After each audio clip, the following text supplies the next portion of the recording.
இப்படியா ஒரு trade deal போடுவாங்க? உலகம் முழுக்க எப்படி தலைவர்கள்லாம் சந்திச்சு சைன் பண்ணி பொதுவெளிக்கு டாக்குமெண்ட்லாம் கொடுப்பாங்க. அறிவிச்சிருவாரு, இவர் அதுக்கு வந்து வரவேற்றுவாரு. என்ன காங்கிரஸ் ஒரு விமர்சனத்தை வைக்கிறாங்க. சம்மர் ஹாலிடேஸ் வந்தாச்சு, நம்ம ஜிடி ஹாலிடேஸும் வந்தாச்சு. GT holidays, south India's #1 travel brand. பொருளாதார வல்லுநர்கள், இந்தியாவை சார்ந்த எந்த பொருளாதார வல்லுநர்களாவது இது குறித்து தவறான கருத்தை தெரிவித்தார்கள் இல்லை. ஆனால் தனக்கெல்லாம் தெரியும் என்று நினைத்துக் கொண்டிருக்கிற ராகுல் காந்தி சொல்றதெல்லாம் நாம வந்து ஒரு பொருட்டாகவே இல்லை, நாட்டையே அடகு வச்சுட்டாருன்னு ராகுல் காந்தி. ராகுல் காந்தி போன்ற பொறுப்பற்று பேசுபவர்களுக்கு, முதிர்ச்சியற்று பேசுபவர்களுக்கு பதில் சொல்லி நேரத்தை வீணடிக்க வேண்டிய அவசியம் இல்லை. அதை விட முக்கிய பணிகள் இருக்கின்றன. நாட்டுடைய பாதுகாப்பை தவறையாது. ட்ரம்ப் தான் அதை முதல்ல அறிவிக்கிறாரு, வாங்க முடியாது, ரஷ்யால இருந்து என்ன வாங்க மாட்டாங்க, நாங்க இந்த டீலை சைன் பண்றோம்ன்றாரு. இப்படியா சார் ஒரு 2 வல்லரசு நாடுகள் இப்படியா சார் ட்ரேட் டீல் போடுவாங்க? இல்ல அதுதான் காங்கிரஸ் விமர்சிக்கிறது. ஐஸ்வர்யா கருத்தரித்தல் மையங்களில் ஜனவரி 30 முதல் பிப்ரவரி 5 வரை இலவச ஆலோசனை மற்றும் சிகிச்சைகளில் மாபெரும் சிறப்பு சலுகை. இப்போது புதிய அறிமுகம் ஆச்சி ஹோட்டல் சாம்பார் 50 கிராம் ரூபாய் 20 மட்டுமே. பெரிய சர்ச்சையானது இந்தியா அமெரிக்கா ட்ரேட் டீல். இப்படியா ஒரு ட்ரேட் டீல் போடுவாங்க? உலகம் முழுக்க எப்படி தலைவர்கள்லாம் சந்திச்சு சைன் பண்ணி பொதுவெளிக்கு டாக்குமெண்ட்லாம் கொடுப்பாங்க. இவர் அறிவிச்சிருவாரு, இவர் அதுக்கு வந்து வரவேற்றுவாரு. இப்படியா ஒரு ட்ரேட் டீல் போடுவாங்கன்னு காங்கிரஸ் ஒரு விமர்சனத்தை வைக்கிறாங்க. காங்கிரஸ் கிட்ட நீங்கள் வேற என்ன எதிர்பார்ப்பீங்க? காங்கிரஸை தாண்டி கௌதம், இதனால் பாதிக்கப்படக்கூடியவர்கள் அல்லது பாதிக்கப்பட்டவர்கள், இதனால் பலன் பெறக்கூடியவர்கள் யாராவது, நான் 2 சைடுமே சொல்கிறேன், யாராவது விமர்சித்தார்களா? தொழில் வல்லுநர்கள், தொழில் அதிபர்கள், மிகப்பெரிய நிறுவனங்கள், பொருளாதார வல்லுநர்கள் யாராவது விமர்சித்தார்களா என்றால் யாருமே இல்லை. தி கன்சர்ன்டு பீப்புள், தொடர்புடைய நபர்களிடமிருந்து எந்த விமர்சனம், அதாவது நெகட்டிவாக எதிர்மறையான விமர்சனம் யாரிடமிருந்துமே வரவில்லை. இது மோசம் அப்படின்னு யாருமே சொன்னது யாருன்னா காங்கிரஸும் திமுகவும் தான். காரணம் என்ன? எங்கும் அரசியல், எல்லாவற்றிலும் அரசியல். இல்லை, நாட்டையே அடகு வச்சுட்டாருன்னு ராகுல் காந்தி. நான் சொல்கிறது உங்களுக்கு புரியலங்க. நீங்கள் எதிர்மறை விமர்சனம், நெகட்டிவ் கிரிட்டிசைசேஷன் வந்து எங்கேருந்து வந்திருக்குன்னு சொல்லுங்கன்ற நான். காங்கிரஸ் கட்சிக்கிட்ட மட்டும்தானே வருது. இதுக்கு தொடர்புடையவர்களது வந்துச்சா? இப்போ ஒரு பட்ஜெட் வருது, 2 பக்கமும் ஒப்பீனியன் வரும். இல்லை சார் கேளுங்க, இல்லை சார் நம்ம பார்க்குறோம் பேப்பரில், நீங்களும் வந்து எவ்வளோ எடுக்கிறீங்க, ஒரு பட்ஜெட்டை வந்து விமர்சனம் பண்ணுறாங்க. அதை வந்து பாசிட்டிவாகவும் சொல்லுவாங்க, நெகட்டிவாகவும் சொல்லுவாங்க. நான் சொல்வது, பொருளாதார வல்லுநர்கள், இந்தியாவை சார்ந்த எந்த பொருளாதார வல்லுநர்களாவது இது குறித்து தவறான கருத்தை தெரிவித்தார்களானால் இல்லை. ஆனால் தனக்கெல்லாம் தெரியும் என்று நினைத்துக் கொண்டிருக்கிற ராகுல் காந்தி சொல்றதெல்லாம் நாம வந்து ஒரு பொருட்டாகவே முன்னால பொருட்டு அல்ல, நான் வந்து அதை ஒரு பெரிய விஷயமா பார்க்கலன்னு நான் சொல்றேன். அந்த மாதிரி இதை வந்து ஒரு பொருட்டாக மதிக்க சார். 25%லேருந்து 18% வந்தது எல்லாருக்கும், நீங்க சொல்ற மாதிரி ஏற்றுமதி பண்றவங்க எல்லாருக்கும் மகிழ்ச்சி தான். ஆனா இதை அந்த லெவலில் தான் இருக்கா? என்ன கொடுத்து நம்ம இந்த டீலுக்கு வந்தோம், எந்த கொடுத்து அதெல்லாம் நம்ம விளக்கணும் இல்லை சார், பொதுவெளியில் நாட்டு மக்களுக்கு சொல்லணும் இல்லை. இப்போ தானே டிராஃப்ட் கொடுத்துருக்குறாங்க, வரும் வரும் தெரியும். ஏன் நீங்கள் ஏன் கவலைப்படுறீங்க? இல்லை சார், ட்ரம்ப் தான் அதை முதல்ல அறிவிக்கிறாரு, வாங்க முடியாது, ரஷ்யாவிலேருந்து என்ன வாங்க மாட்டாங்க, நாங்கள் இந்த டீலை சைன் பண்ணுறோன்றாரு. இப்படியா சார் ஒரு 2 வல்லரசு நாடுகள் இப்படியா சார் ட்ரேட் டீல் போடுவாங்க? இல்லை, அதுதான் காங்கிரஸ் விமர்சிக்கிறேன். இல்லை கௌதம், ஒவ்வொருத்தரும் ஒரு ஸ்டைல் ஆப்ரேட் பண்ணுவாங்க. நீங்கள் அரசியல் பண்ணீங்கன்னா அதுக்கெல்லாம் பதில் சொல்ல முடியாது. இப்படித்தான் அந்த பகல்கமுக்கு பிறகான நம்முடைய துல்லிய தாக்குதலில் அவ்வளோ சொன்னாங்க. ஆனால் அதன் பிறகு என்னவாயிற்று? அத்தனைக்கும் ஆதாரபூர்வமாக எல்லா டாக்குமெண்ட்டும் கொடுத்தாங்க. நாம் எப்படி தாக்கினோம் என்பதை மிக தெளிவாக. இல்லை சார், அதுலேயுமே என்ன சர்ச்சைனா, போரை யார் நிறுத்தினா, யார் சொல்லி நிறுத்தினாங்கிறதுல இன்னமும் கான்ஸ்பிரசி இருக்குது சார். அதை பிரதமர் மிக தெளிவாக சொல்லிவிட்டார், அமெரிக்க அதிபரும் தெளிவாக இல்லைங்க. அப்போ அங்கே அதில் உங்களுக்கு புரியல, அங்கே ஒரு சிக்கல் இருக்குல்ல, உங்களுக்கு அது புரியல. நான் எங்கள் அப்பா சொன்னால் நம்ப மாட்டேன், பக்கத்து வீட்டுக்காரர் சொன்னா தான் நம்புன்றது என்ன மாதிரி? அப்படி பக்கத்து வீட்டுக்காரர் சொன்னா எனக்கு சண்டை வேணாம். இல்ல சண்டை இல்ல, நம்ம கேட்கணும்ல, எப்படி நீ சொல்லலாம்னு எங்க அப்பா கேட்பாருங்க. உங்களுடைய நோக்கம் என்னன்னா 2 பேருக்கு சண்டை வைக்கணும். சண்டை இல்ல, கிளாரிஃபிகேஷன் வேணாம். ஒரு கிளாரிஃபிகேஷன் என் வீட்ல இருக்கிறவங்களுக்கு அவங்க வீட்ல இருக்கிறவங்களுக்கு கிளாரிஃபிகேஷன் வேணும் இல்ல? தேவையில்லை, கிளாரிஃபிகேஷன் கொடுக்கணும். தேவையில்லை. நாட்டு மக்கள் நம்முடைய பிரதமரை சரியாக புரிந்து வைத்திருக்கிறார்கள், அவர்கள் ஏற்றுக்கொண்டிருக்கிறார்கள். இல்லை சார், என்னன்னா நம்ம ட்ரம்ப் கிட்ட ரொம்ப பணிஞ்சு போற மாதிரி இருக்கு. இல்லைன்னு சொல்கிறேன் நான். ஒவ்வொருத்தரும் இப்போ கௌதம் நீங்கள் கேட்குற கேள்வி நான் ஒரு மாதிரி பதில் சொல்லி இன்னொருத்தர் ஒரு மாதிரி பதில் சொல்லுவாங்க. இல்லை சார், இந்த எல்லா விவகாரங்களும் தொடர்ச்சியாகவே சார் இல்லைன்னு சொல்கிறேன். நீங்க சொல்ற மாதிரி பெஹல்காம் எடுத்துக்கிட்டாலும் அப்போ சரி, தொடர்ச்சியா trade deal வரைக்கும் சரி. இல்லை சார், நான் சொல்கிறது உங்களுக்கு புரிய மாட்டேங்குது.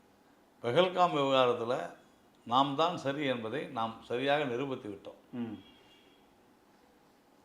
அதே மாதிரி தான் இந்த விவகாரத்துலையும் பட்ஜெட்டில் இவங்களால குறை கண்டுபிடிக்க முடியல. உடனே அங்கேருந்து டேரிஃபுக்கு இறங்கிட்டாங்க.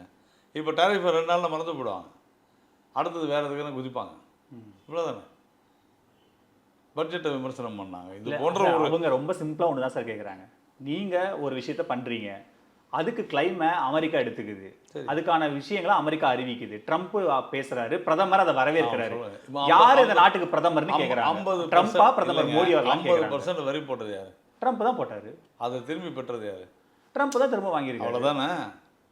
அப்போ என்ன அர்த்தம்? அவர் தான் செய்யணும். கரெக்ட். என்னன்னா இது கரெக்ட், வரி போட்டது அவரு தான். ஆனா அதுக்கப்புறம் என்ன நடந்தது? நீங்க அவர் ஒரு வார்த்தை மென்ஷன் பண்றாரு, ரஷ்யா கிட்ட இருந்து இனிமே எண்ணெய் வாங்க மாட்டாங்கன்னு என்கிட்ட உறுதி கொடுத்துட்டதுனால நாங்க இதை பண்ணியிருக்கோம். சொல்லட்டும். பிரதமர் டிலைட்ஃபுல்னு வர நான் ஒன்று சொல்கிறேன், புரிஞ்சுங்க. நான் ஒன்று சொல்கிறேன். இல்லை பிரதமர் பண்ணது வந்து இந்த வரி குறைப்பு.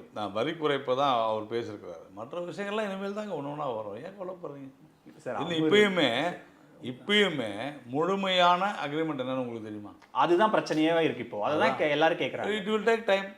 வரட்டும். உங்களுக்கு என்ன பிரச்சனை? என்ன முழுமையா அக்ரிமெண்ட் தெரியாமையே எப்படி நீங்க வரவேற்றீங்க, எப்படி வரவேற்றீங்கன்னு கேட்குறாங்கல்ல. ஒரு சில விஷயங்கள்ல எதனா ஒரு சிக்கல்கள் இருக்கலாம். அங்கதான் காங்கிரஸ் சந்தேகப்படுறாங்க. இது நாட்டை அடமான வைக்கிறாங்க. காங்கிரஸ் போய் நீங்க மூடாமந்திரமா சந்தேகப்படுவாங்க சார். காங்கிரஸ் பேசுறதெல்லாம் ஒரு பொருட்டாவே மதிக்கல சார். நீங்க மறைச்சு வைக்கும்போது டவுட் வரதானே சார். இதுல ஒரு மறைக்கிறதும் கிடையாதுங்க. ஆனால் இரு நாடுகளுக்கு உண்டான பேச்சுவார்த்தை முடியும் வரை அது மறைத்து வைக்கப்படும். நீங்க எல்லாத்தையுமே நீங்க என்ன சொல்றீங்கன்னா இனிமேல் எது நடந்தாலும் எல்லா மீடியா கிளர்ல அதெல்லாம் தேவையில்லை, அரசே வெளியிடலாம். இதுதான் டிராஃப்ட். நம்ம இதுக்கு நிறைய ஒப்பந்தங்களுக்கு 2 அமைச்சர்கள் சைன் பண்ணி டிராஃப்ட் வெளில வந்து முடிஞ்ச பிறகு சொல்லுவாங்க. ஏன் கொள்ள போறீங்க? அப்ப அதுக்குள்ள நம்ம அவங்க ட்ரம்ப் ஒன்று போடுறாரு, அவங்களுடைய வேளாண் அமைச்சர் ஒன்று போடுறாரு, நம்ம வரவேற்கிறோம். அப்ப சந்தேகம் வரதானே சார் செய்யும். ஒரு பட்ஜெட்டை வந்து பொதுவா இது வந்து கவர்ச்சி இல்லாதது இல்லை கவர்ச்சிகரமானதுன்னு சொல்லிட்டு போறது வந்து அது விமர்சனம் இல்லை.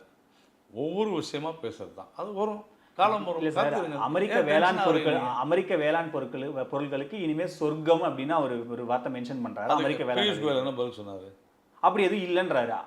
அதுதான் சார். இப்ப என்னன்னா அங்கதான் என்னன்னு சொல்லுங்க. அது பொதுவெளியில நம்ம கொடுக்கணும் இல்ல சார்.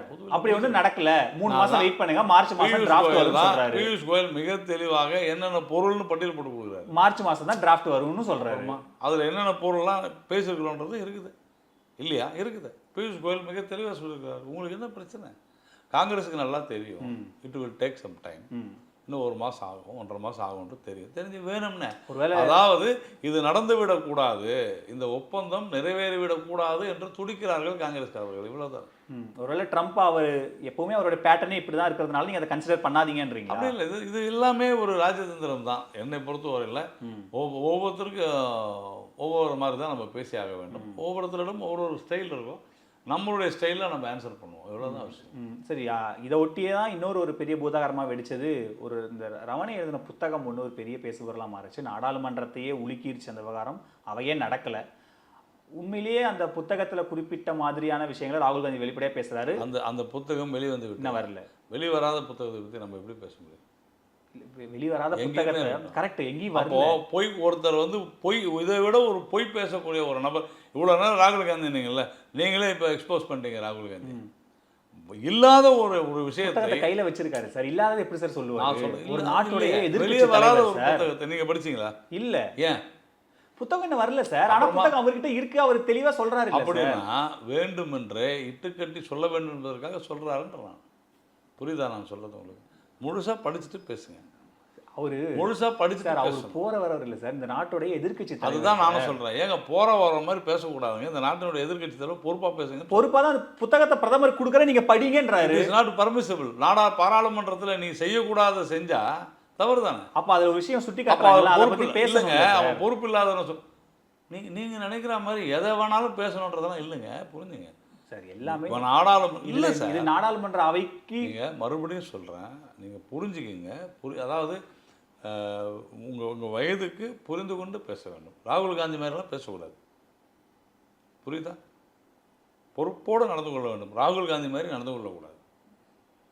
ராகுல் காந்திக்கு என்ன முதிர்ச்சியோடு நடந்து கொள்ள வேண்டும் கேட்டால் நீங்கள் திரும்ப கோவப்படுவீங்க. நான் கோவப்படலைங்க. முதிர்ச்சியோடு நடந்து கொள்ள வேண்டும். ராகுல் காந்தி மாதிரி நடந்து கொள்ள அந்த வேண்டும். புத்தகம் இல்ல, அந்த புத்தகம் அவர் நான் எழுதி- நான் இல்ல, நான் என்ன கேட்கிறேன், அந்த புத்தகம் இல்ல சார், நான் சொல்றேன், அந்த புத்தகம் வெளி மட்டும் தான் வரல. நான் உங்களுக்கு அது கேட்கணுமா? டிராஃப்ட் எல்லார்கிட்டயுமே இருக்கு நீங்க சார். இல்ல சார், டிராஃப்ட் எல்லாம் வந்து வச்சு பேச முடியாது. நீங்க, நான் என்ன கேட்கறேன், நீங்க ஒரு பாராளுமன்ற அப்படி ஒரு விஷயம் நடக்கல, நீங்க மறுங்க. கௌதம் அவசியம் இல்லைங்க. பாதுகாப்புத்துறை மறுங்க. வரட்டும் சார். இல்லைங்க, அதுக்கு என்ன சொல்லணுமோ அவர் சொல்லிட்டாரு. என்ன தளபதி உச்சகட்ட பொறுப்புல இருந்த தளபதி சார். ஒரு நிமிஷம் புரிஞ்சுங்க. ராஜ்நாத் சிங் அதுக்கு என்ன சொல்லணுமோ சொல்லிட்டாரு. ஒன்று. ரெண்டாவது, நீங்க ஒரு பாராளுமன்ற உறுப்பினராக இருந்தால் இந்த புத்தகத்தை இப்போ நான் கூட வச்சிருக்கேன், ரெட் சாரி பார்க்குறீங்களா, என்னெல்லாம் இது இருக்குது சோனியா காந்தி பற்றின்னு, அது வெளிவந்த புத்தகம் தான். பதில் சொல்லுங்க. ஏன் நீங்கள் பேன் பண்ணீங்க? அதை ஏன் பேன் பண்ணாங்க? இப்போ நான் வச்சிருக்கிற ரெட் சாரி பார்க்குறீங்களா, படிக்கிறீங்களா? இந்திரா காந்தி பற்றி இல்லாத புக்ஸா, நேரு பற்றி இல்லாத புக்ஸா, மதா எழுதாத புக்கா? எவ்வளோ பேர் எவ்வளோ புக்கு எழுதியிருக்கிறாங்க அந்த அந்த குடும்பத்தை பற்றி.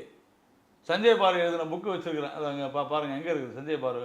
அதோ தி ஆக்சிடென்டல் பிரைம் மினிஸ்டர் படிங்க. சஞ்சய் பாரு எழுதுனது யார்? மன்மோகன் சிங் கூட இருந்தவர். படிச்சு பாருங்க அந்த புக் அதையெல்லாம். சார் நான் சொல்றது புரியும். அதுக்கெல்லாம் அவங்க முதல்ல பதில் சொல்லுங்க. பொது வெளியில சார் இது நாட்டுடைய பாதுகாப்பு சம்பந்தப்பட்டது சார். புரியுது இல்லை? அப்போ நீ எவ்வளோ ஜாக்கிரதையாக அதை பேசணும். எவ்வளவு ஜாக்கிரதை விஷயம் பொதுவெளிக்கு வந்திருக்குல்ல, அப்போ உண்மையில என்ன நடந்தது பொதுவெளிக்கு யாருமே மறுக்கல சார். இப்போ நீங்கள் காட்டி கொடுக்கிறீர்கள் நாட்டை. யாருன்னு கேட்பாங்க சார் திரும்ப அவங்க. ராகுல் காந்தி இல்லாத ஒன்றை இருப்பதாக சொல்வது தவறு. இல்லாத ஒன்றை ஒரு ராகுல் காந்தி போய் சொல்லலாம், ஒரு ராணுவ தளபதி ஏன் போய் சொல்லணும்? அவருக்கு என்ன உள்நோக்கம்? அவர் சொல்லவே இல்லைன்ற நான் சார் புத்தகத்துல இல்லாத எப்படி சார் நீங்க இப்போ என்ன தெரியுமா பிரச்சனை? ராகுல் காந்தி சொன்னதாங்க நம்ப முடியும், நீங்க சொன்னா நம்ப முடியாதுன்றீங்க. இல்ல நான் என்ன கேட்கிறேன், ராகுல் காந்தி பேரவையில அதை பத்தி பேசுறாரு, நீங்க பதில் கொடுக்க வேண்டியது. அப்பெல்லாம் ஒரு விஷயம் நடக்கவே இல்லைன்னு சொல்ல வேண்டியது. நீங்க எங்க பேரவைக்கு பிரதமர் வர மாட்டேங்கிறாங்கிறது தானே பிரச்சனையே. கேளுங்க, பதிலாம் சொல்லிட்டாங்க. அந்த புக்கை எடுத்துன்னு வந்து காமிச்சது தப்புன்ட்டாங்க. அதான் பதில். அது எப்படி சார் பதிலா இருக்கும்? அதான் பதில். அது எப்படி பதிலா இருக்கும்? ஒரு அதிகாரப்பூர்வமாக இல்லாத ஒரு விஷயத்தை பேசுவது நாடாளுமன்றம் பேசுறது. கௌதம், நான் மறுபடியும் சொல்றேன், if you are a parliamentarian, Gautam ஒரு பாராளுமன்ற உறுப்பினராக இருந்தால் நீங்கள் அந்த தவறை செய்திருக்க மாட்டீங்க. ஏன் என்ன அதுல என்ன செய்யக்கூடாது சார்? டிராஃப்டை கிழிச்சு தூக்கி போட்டது வரலாறுலாம் பாராளுமன்றத்துக்குள்ள இருக்கு சார். அது வேறங்க. ஒரு இல்லாத ஒன்றை இருப்பதாக பிரதமர் அவைக்கு முன்னாடி நின்று பிரதமர் முகம் முன்னாடி கிழிச்சு போட்ட வரலாறுலாம் இருக்கு சார். ஒரு கதையை நீங்கள் நிஜம் என்று சொல்வது தவறு.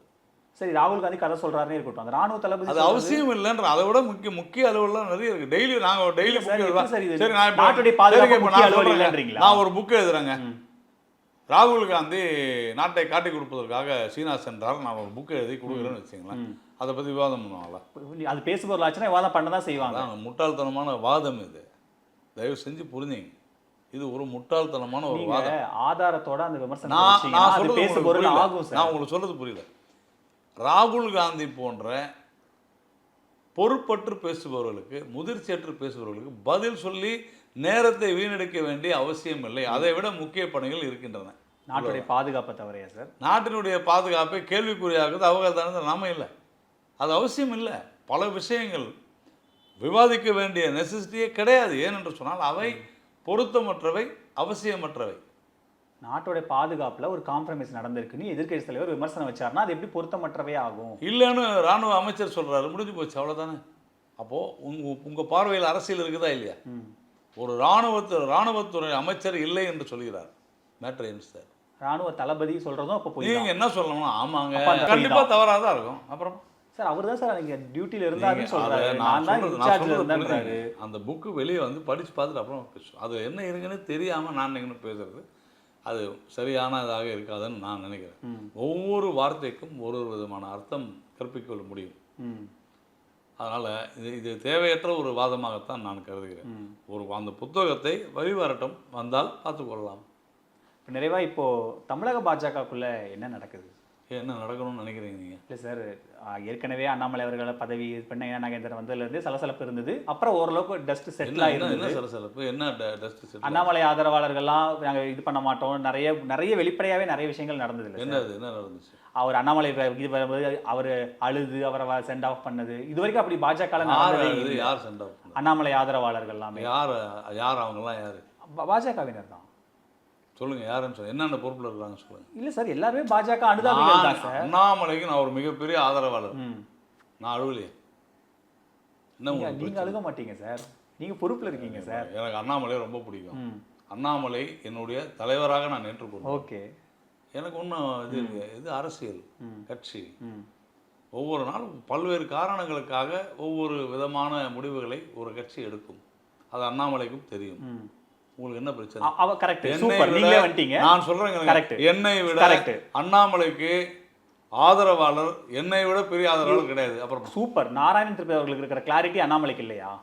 அண்ணாமலை என்ன பண்ணாரு? சமீபத்தில் ஒரு தேர்தல் வேலை, தேர்தல் பணிகள் மும்முரமாக இருக்கும்போது விலகிறேன்றாரு. நான் இந்த கொஞ்ச நாள் ஒதுங்கி இருக்கேன்றாரு, எனக்கு விவசாயம் இருக்குன்றாரு, நான் வெவ்வேறு வேலை பார்க்க போறேன்றாரு. இதெல்லாம் எனக்கு ஒரு வேலையான்னு கேட்குறாரு. உங்களுக்கு இது தேவையா? நான் என்ன கேட்குறேன் கௌதம், இது நியாயமா நீங்கள் பேசுறது? அவர் என்ன சொன்னாரு, நீங்கள் என்ன சொல்றீங்க?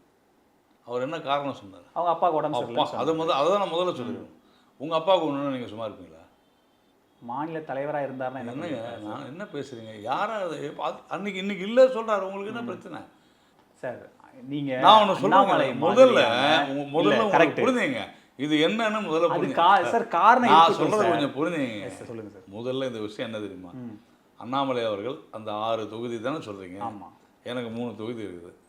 திருத்தணி, மதுராந்தகம், சேப்பாக்கம். நான் தான் அதுக்கு பொறுப்பாளர் அப்படின்னு சொல்றதா, பார்வையாளர்னு சொல்றதா? சுற்றுப்பயணம் செய்யணும், இவ்வளோதான் விஷயம். எதுக்கு சுற்றுப்பயணம் செய்யணும்? எங்கள் கட்சிக்காரங்கெல்லாம் நல்லா இது பண்ணுறாங்களா, சும்மா பார்த்துட்டு ஒரு ரிப்போர்ட் கொடுங்க, இவ்வளோதான். இந்த விஷயத்துக்கு அண்ணாமலை சுற்றுப்பயணம் செல்வதென்று அவருக்கு போட்டிருக்கிறது பல இடங்கள் இருக்குது. சுற்றுப்பயணம் போனாங்க கிட்டத்தட்ட 10-15 நாள் அவங்க அப்பா கூட இருக்க முடியாது. இதெல்லாம் எக்ஸ்பிளைன் பண்ணிகிட்டு இருக்க முடியாது, புரிஞ்சுக்க. அதனால் நீங்கள் நினைக்கிற மாதிரி ஏதோ நாங்கள் தேர்தல் வேலையை செய்ய மாட்டோம் அப்படிலாம் அண்ணாமலை ஒன்றும் சொல்ல. அதுக்கு பிறகு கூட அவர் பல நிகழ்ச்சிகளில் கலந்துக்கிறார். இந்த ஒரு விஷயம் என்னென்னா, ஒரு சட்டமன்றத்துக்கு ஒரு நாள் இருக்கணும். 7னாக்கா கிட்டத்தட்ட அடுத்த 30 நாளைக்கு அவரால் வேறு எதுவுமே செய்ய முடியாது. அது கட்சியை பலப்படுத்துகிற பணிகள் தான். அதை விட அவங்க அப்பா முக்கியம்னா தாராளமாக செஞ்சு தாங்க ஆகணும். உங்களுக்கு உங்கள் அப்பா முக்கியம் இல்லையா? முக்கியம்தான். அப்புறமா என்ன? ஆனால் இந்த தேர்தல் காலகட்டத்தில் உங்களுக்கே தெரியும் அண்ணாமலையுடைய ரோல் கொங்கு மண்டலத்தில் எவ்வளோ பவர்ஃபுல்லாக இருக்குன்னு உங்களுக்கு நல்லா தெரியும். தேர்தல் காலம்ன்றது இன்னும் 2 மாதம் இருக்குது. உங்களுக்கு என்ன பிரச்சனை? அது எது எப்படியா இருந்தாலும் அது எங்கள் கட்சி பிரச்சனை. அவர் மிக தெளிவாக ஓப்பனாக தான் சொல்கிறார். ஏற்கனவே இன்று நடைபெற்ற கூட்டத்தில் கூட எங்களுடைய அமைப்பு செயலாளர் மிக தெளிவாக சொல்கிறார், நாங்கள் இதை செய்யும் போதே அண்ணாமலை எங்கள்கிட்ட சொல்லிட்டாரு அப்படின்னு சொல்லி தான். இது ஒரு சின்ன பிரச்சனை, ஒன்றுமே இல்லை, சின்ன விஷயம். நீங்கள் மீடியா உங்களுக்கு எதையாவது ஊதி பெருசாகணும்னு நினைக்காதீங்க, தவறு அது. கட்சிக்குள்ளே அப்போது எதுவுமே இஷ்யூல எல்லாம் ஒட்டுக்காக தான் உங்களுடைய ஆசை நிறைவேறாது. அப்புறமா நன்றி சார், நேரத்துக்கு செலவழிச்சதுக்கு நன்றி. சம்மர் ஹாலிடேஸ் வந்தாச்சு, நம்ம ஜிடி ஹாலிடேஸும் வந்தாச்சு. GT holidays, south India's #1 travel brand. Aishwarya கருத்தரித்தல் மையங்களில் ஜனவரி 30 முதல் பிப்ரவரி 5 வரை இலவச ஆலோசனை மற்றும் சிகிச்சைகளில் மாபெரும் சிறப்பு சலுகை. இப்போது புதிய அறிமுகம் ஆச்சி ஹோட்டல் சாம்பார் 50 கிராம் ரூபாய் 20 மட்டுமே.